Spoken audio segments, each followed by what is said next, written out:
Recording is on. Good morning, everybody.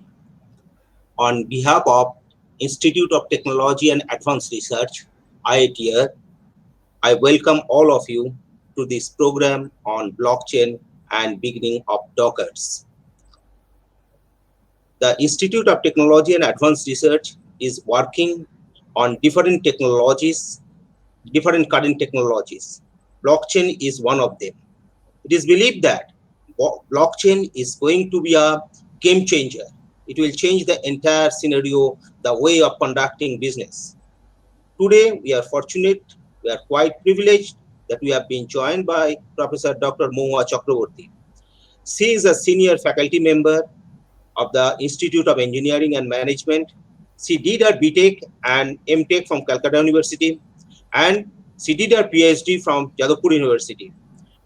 During PhD and post-PhD, she has published around 100 national and international journals, and she has been she has received different scholarship and awards.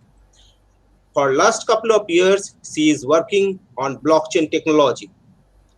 Now, I would request Professor Dr. Mohua Chakraborty to give a short presentation, brief idea about blockchain.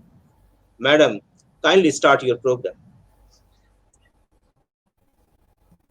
Thank you very much for this introduction. Let me share my screen and start the blockchain presentation.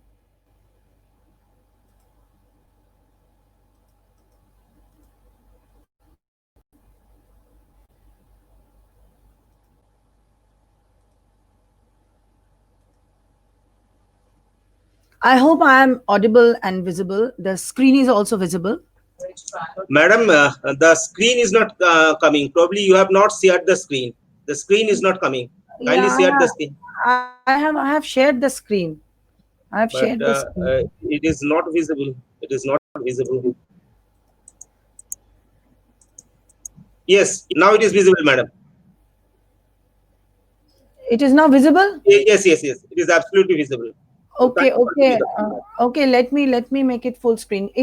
Just tell me whether it is visible or not. Yes. It is absolutely visible, and you are absolutely audible. Okay. Thank you. Madam. Thank you. Go ahead. Please go ahead. Okay.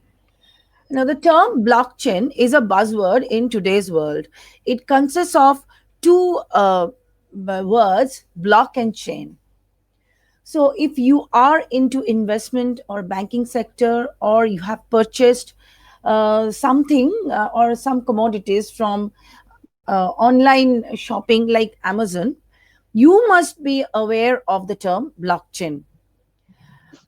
I hope you have heard about the term Bitcoin.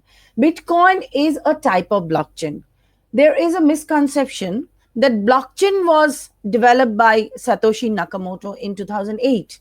Blockchain was there much ahead of this. It was there first established in 1991 in a white paper.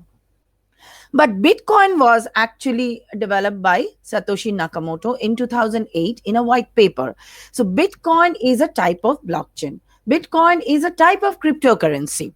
There are many other cryptocurrencies, like Ethereum is also there, which is also a cryptocurrency. So blockchain is much more than cryptocurrency. Cryptocurrency is there to deal with the purchase of commodities. But blockchain can do much more than simply transfer of money.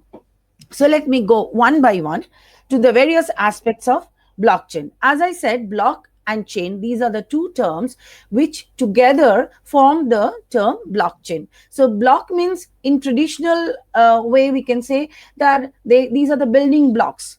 In terms of today's world, we can say these are some of the digital information that are kept in different blocks. And what is chain?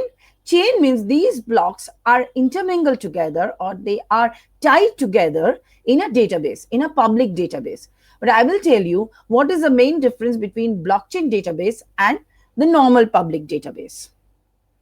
So today we are going to look into shortly about the blockchain overview, its capabilities, and we will be able to touch upon the distributed ledger technology. There are other ingredients of blockchain also, like digital signature is there, Merkle tree is there, various types of cryptocurrency, or we call it block wallet is there. A Bitcoin is a type of cryptocurrency. Then there is a term which is called miners. So there are various ingredients of blockchain. Last but not the least comes the consensus. Consensus means the agreement that the networking nodes make for the transaction. So today we are going to give you the overview and capabilities. Now let us look at the blockchain overview. It is actually a technology. We cannot say that the blockchain, because blockchain is a technology, not the blockchain. So there was, as I said before, it was a misconception that blockchain was invented by Satoshi Nakamoto. He was actually the founder of Bitcoin in 2008. The concept of blockchain actually was invented much ahead of this, like in 1991 in a white paper by Haber and Stornetta, in the context of time-stamping digital documents. Now, as I said, blockchain is not Bitcoin. Bitcoin uses blockchain technology. So, what is blockchain then? Fundamentally, blockchain is a public database. But it is different from normal public database in the sense that it is a distributed ledger, which is a special type of database that distinguishes it from a regular database. These are the different capabilities of blockchain technology. Blockchain is a disruptive technology. Now, what is the meaning of disruptive technology?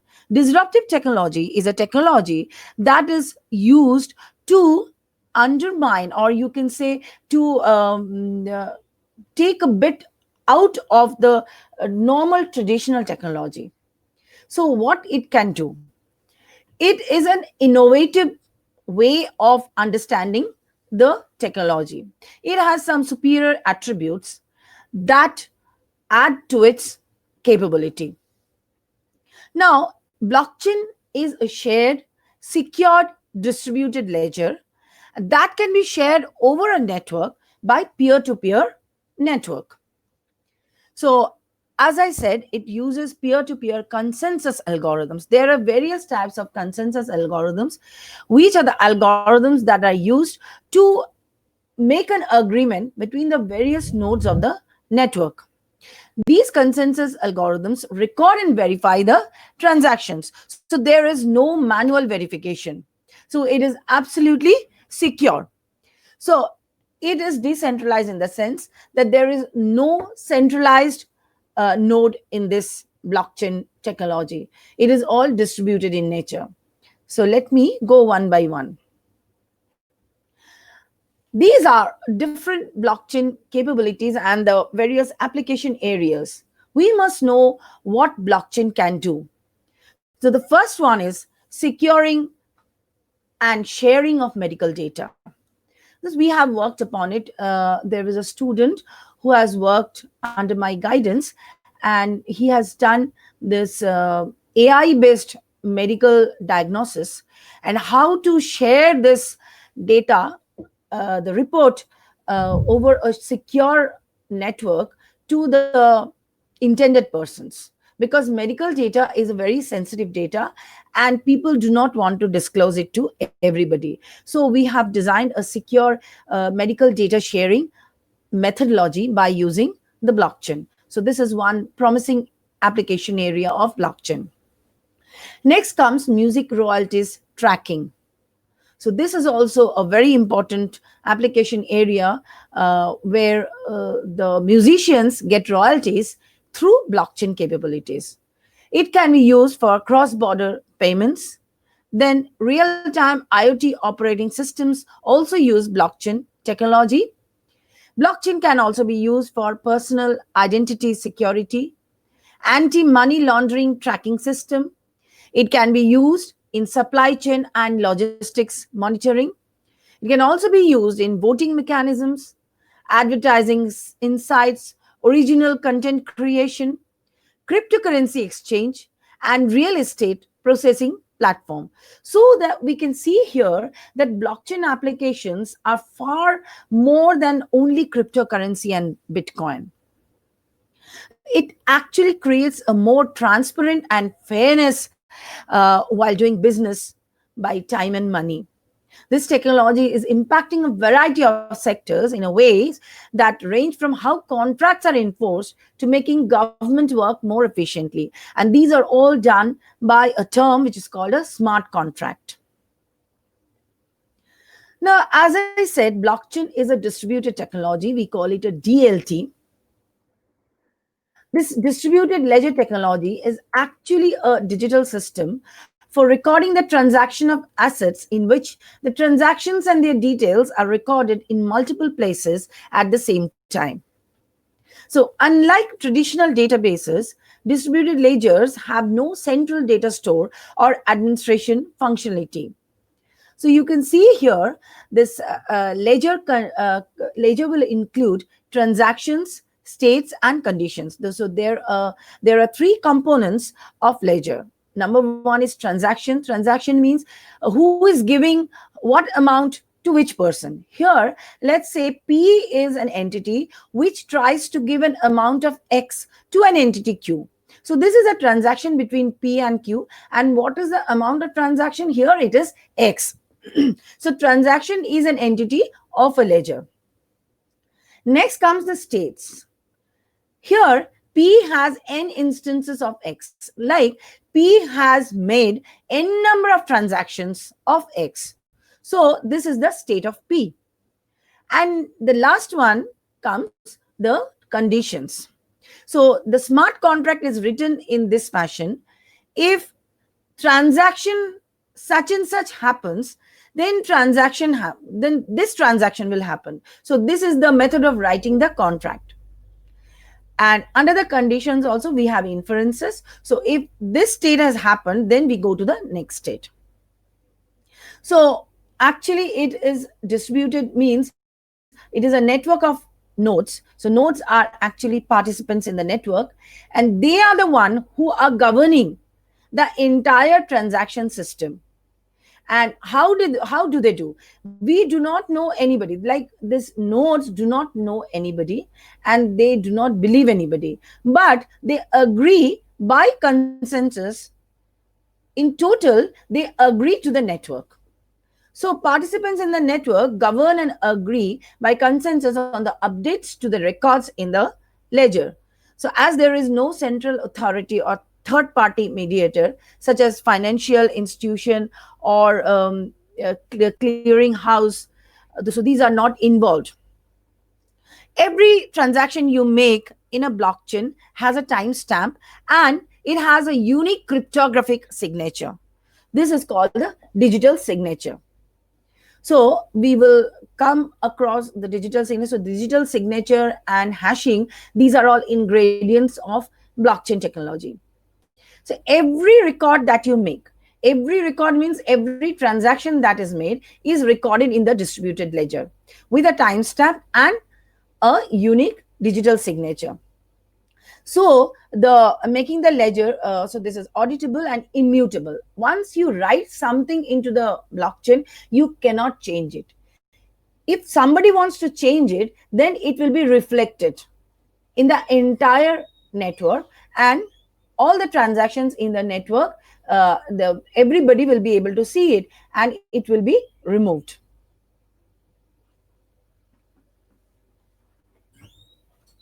So let me go to the next topic. Let's see how it is done. Distributed ledger technology, DLT, happens like this. You see here the first diagram here. There's a public ledger, and there are 4 people. This 4 people means they are the 4 nodes in the transaction. Number 1 is Alice. Number 2 is Bob.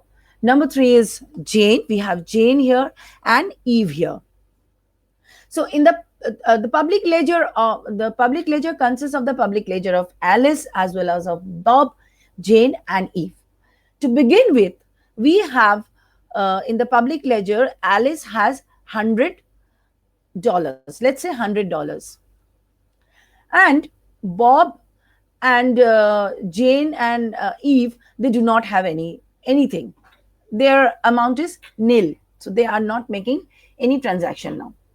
In the next case, let us see. Alice is giving $50 out of her $100 to Bob. Now this gets reflected.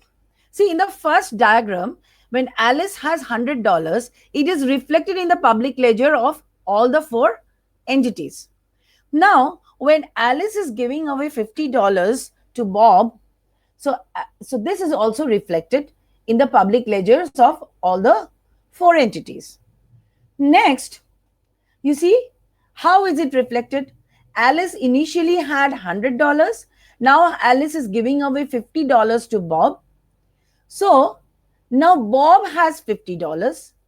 Bob will have $50 and Alice will also have $50 left, because 100 minus 50 will be $50. So this transaction is reflected in the public ledger of all the entities. So this is basically an example of distributed ledger from the banking sector.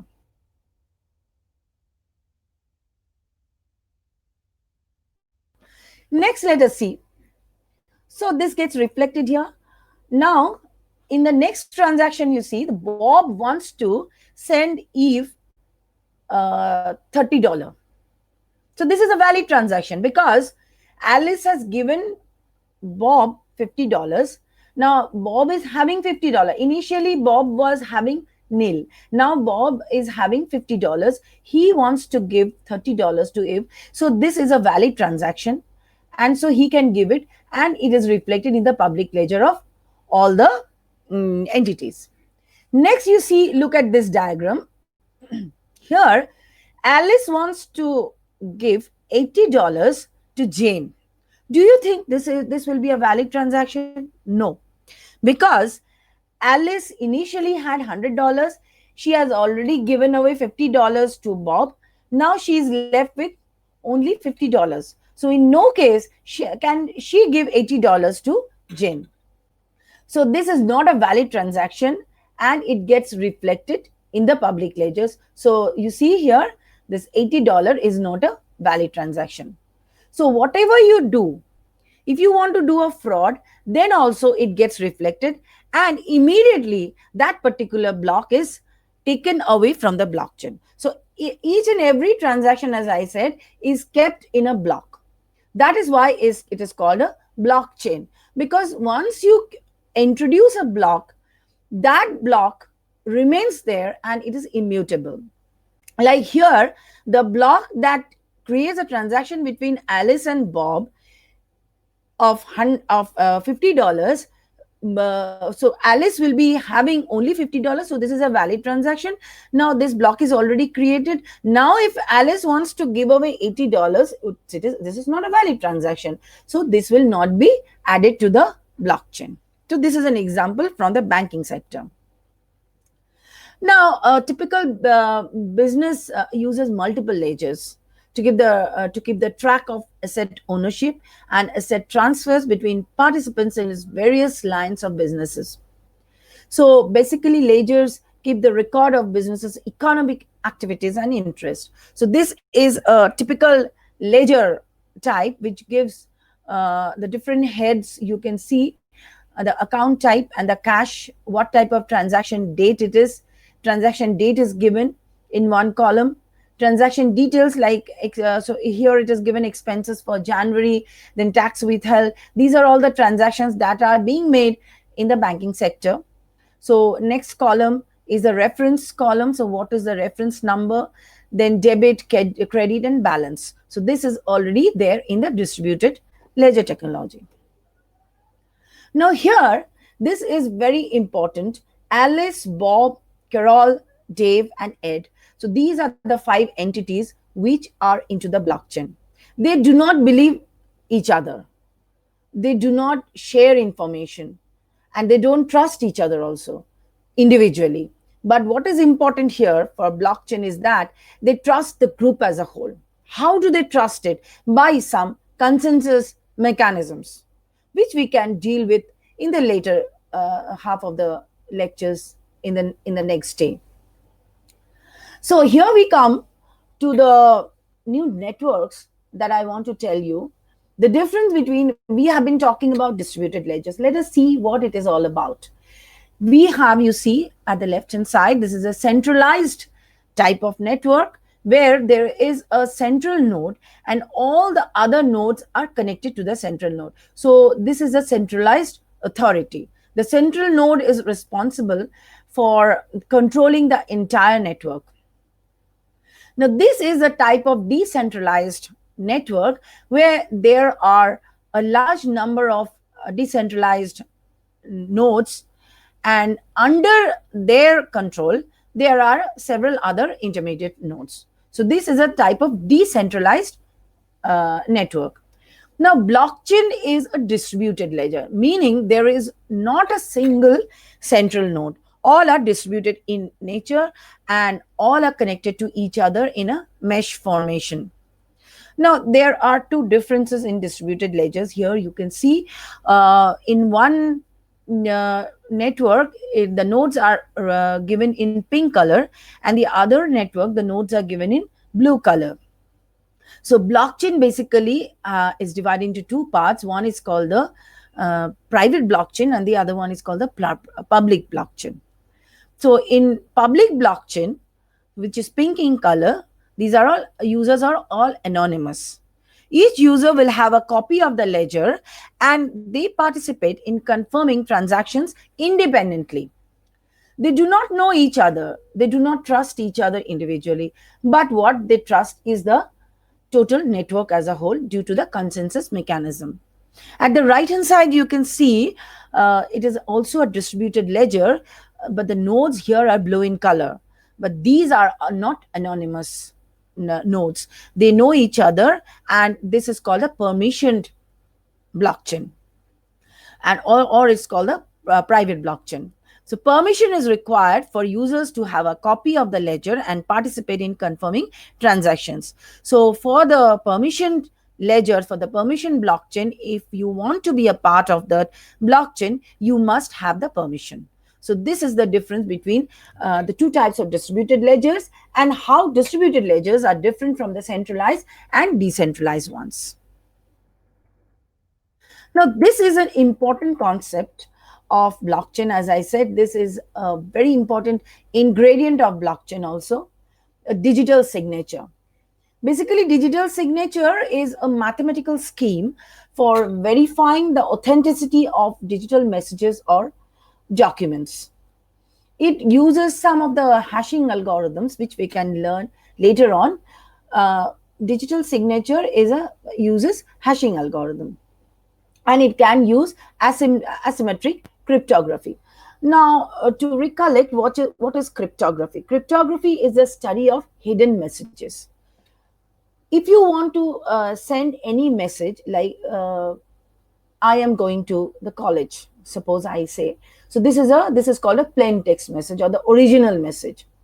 If I want to send it to somebody without being interfered by anybody for whom it is not intended for, what we are going to do, we are going to encrypt it and convert it into a ciphertext.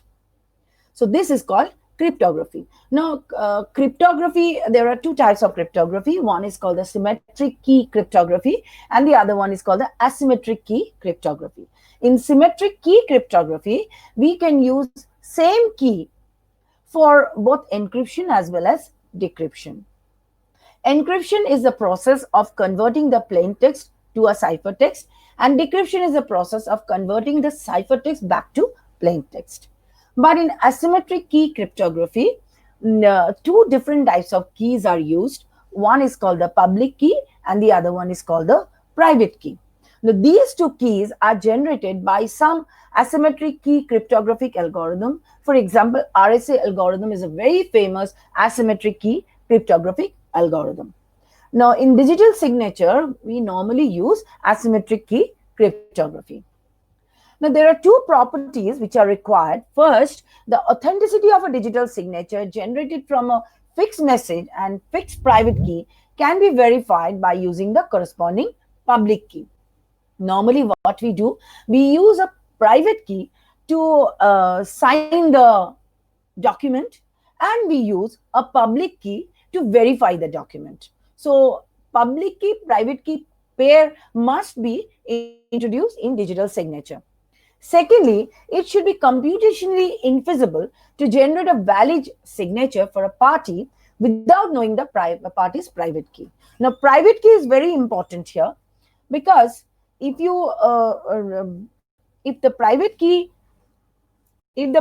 key is already there, then the whole Bitcoin, if you talk about the Bitcoin, then whole Bitcoin can be used up by the opponent. So it is very important to keep your private key very private. Okay, so these are the two important things. The first one is authenticity, by using the private public key, and the second one, computationally infeasible. It should be computationally infeasible to generate a valid signature without knowing the private key. Now, how do digital signatures work? A digital signature, it has typically three algorithms. The first one is the key generation, the second one is the signing algorithm, and the third one is the signature verifying algorithm. As I said, you must have private key, public key pair. So by some key generation algorithm, you have to select a private key uniformly at random from a set of possible private keys, and you have to keep that private key private with you. Should not let it be known to others, because if the private key is known to others, then it is very much likely that your blockchain will be hacked. And this algorithm outputs the private key, and a corresponding public key is generated from the private key. So a key generation algorithm is needed, which is the first step. The second step is the signing algorithm, that given a message and a private key, it produces a signature. So as I said, you have to use your message, the original message, and your private key to sign the message. At the output of the signing algorithm, you will be getting the digital signature of your message. The third one is the signature verifying algorithm, that will be used by a public key. Now, this public key is already generated from the private key in the key generation algorithm in the first step. So the signature verifying algorithm will be such that given the message, the public key, and the signature, it either accepts or rejects the message's claim to authenticity. If the two signatures do not match, then it will reject the message. Otherwise, it will accept the message. Let us see here with an example. Here, we see here the Alice is giving the message, "Hello, Bob." Alice is giving the message, "Hello, Bob," and this is actually, it uses a signing algorithm, and Alice has to use her own private key here. So this "Hello, Bob" message, along with the private key, when it is operated upon the signing algorithm, it generates a digital signature. You can see the digital signature.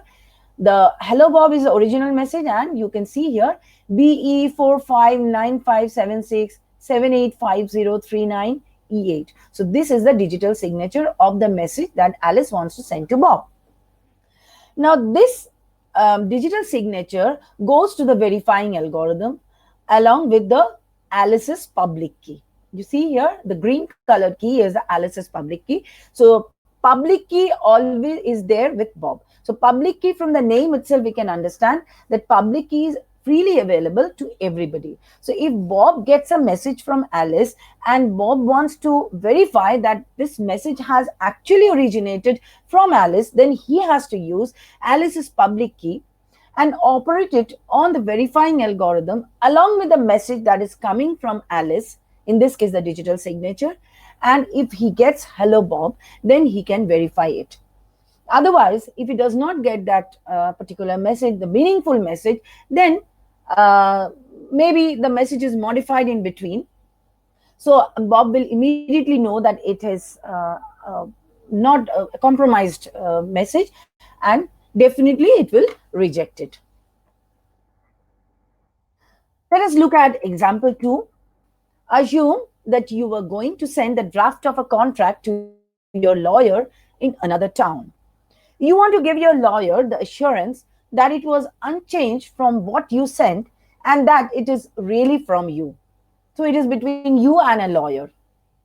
So what you can do at the sending end, you have to copy and paste the contract. It's a short one, that is a contract, into an email note.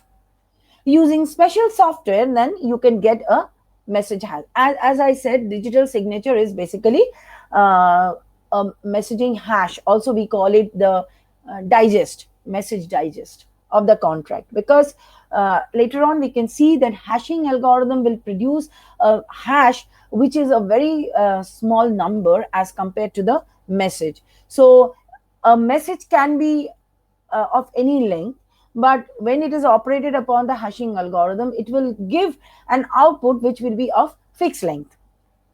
So it is also called a message digest. So using that software, you can obtain the message hash of the contract. Then you have to use your private key that you have previously obtained from a public private key authority, as we already have seen in the previous slides how to generate the key to encrypt the hash. This hash has been generated. Actually, what you'll be knowing that in general, the passwords that we give to various websites or your emails, actually the password is not stored there. What is stored in their server is the hash of the password. So by giving the hash, so here we are obtaining the hash, and you have to encrypt that hash using your private key. Now this encrypted hash then becomes the digital signature of the message. So it will be different each time you send a message. So based on the message, if the message differs, then your digital signature will be changed. So this is at the sending end. What the lawyer will do at the receiving end, lawyer must verify that it is really the draft that is coming from you and not anybody else.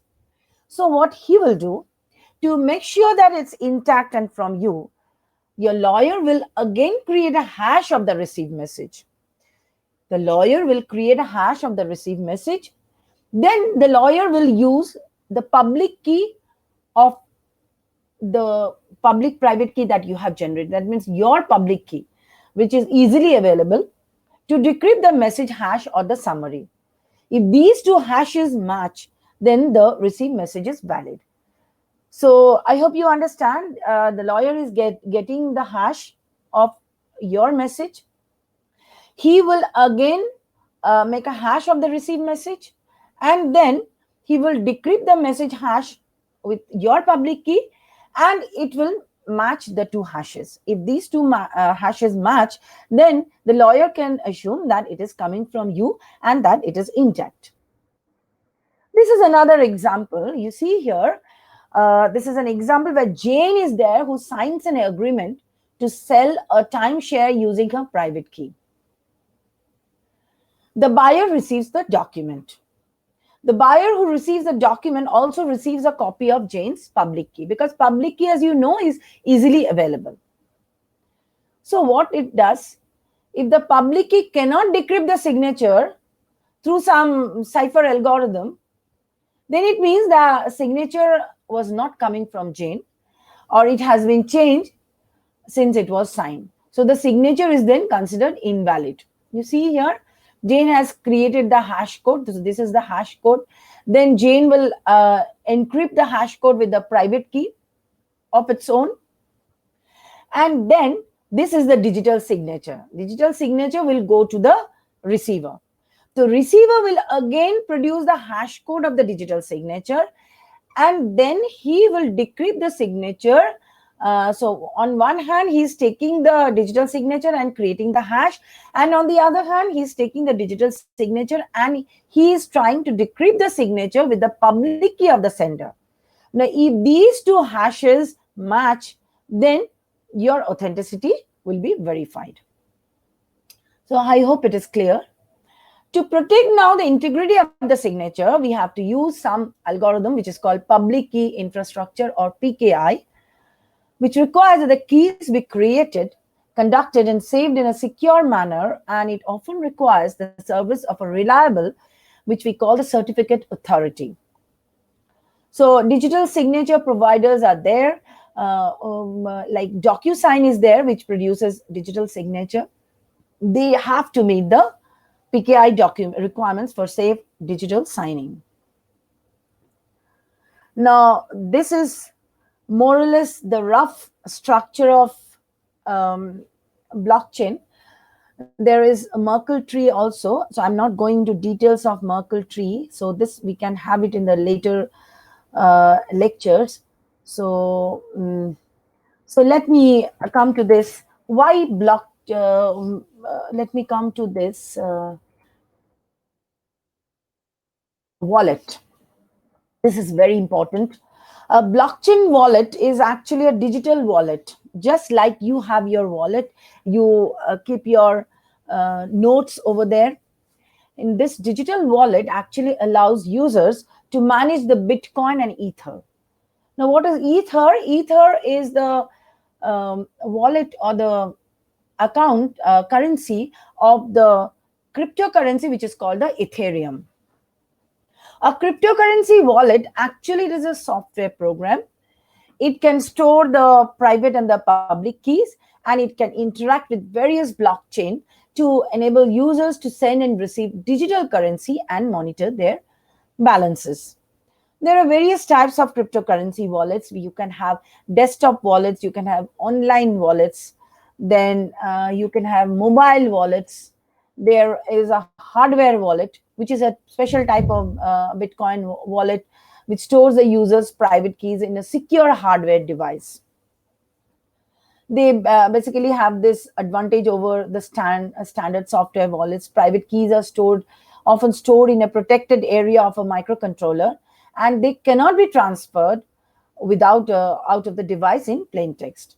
Then you can also have the paper wallet. This is very unsafe. This is a very unsafe and obsolete method of storing the Bitcoin, and this was popular between 2011 and 2016. Now we come to cryptocurrency. Cryptocurrency is basically, as I said, that it is a digital, or we can call it a virtual currency, and it is secured cryptographically. We already touched upon the various types of cryptography, and it makes it's very impossible to counterfeit or double spend. Now, a defining feature of this cryptocurrency is that they are not issued by any central authority like bank. So it is theoretically immune to government interference or manipulation.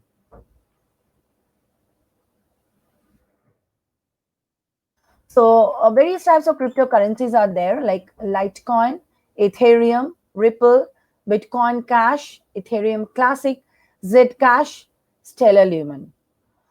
So with this, I come to the introductory lecture of cryptocurrency and Bitcoin and blockchain technology. Now I'll hand it over to Mr. Jayanta Chakraborty for taking you through blockchain Dockers. Thank you very much.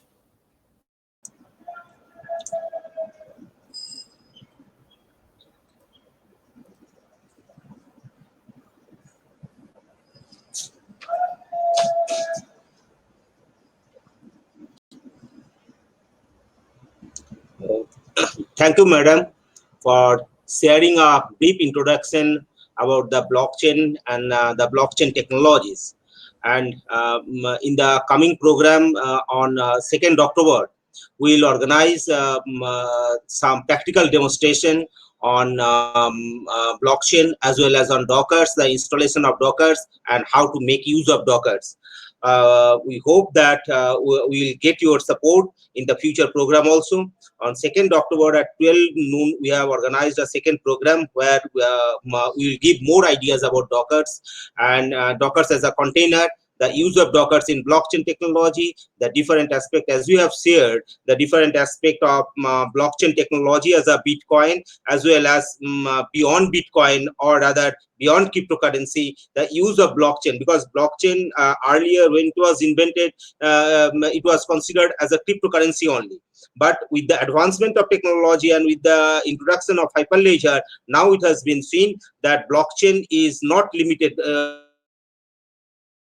Cryptocurrency is a minor part of blockchain capabilities. Blockchain is much more about, as long as the services are concerned, it can be immensely helpful. So in the coming programs, which you have announced on 2nd October at 12 noon, we are going to focus more on the practical aspect, how to work on blockchain and blockchain technology by using the Anderson Brown, which is a test kit sort of thing, where one can use the blocks, their formation of blocks, then the nonce and the hash, all these things they can do the practical on themselves.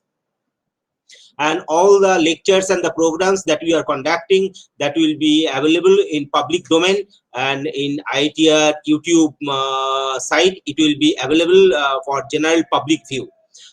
Today we are going to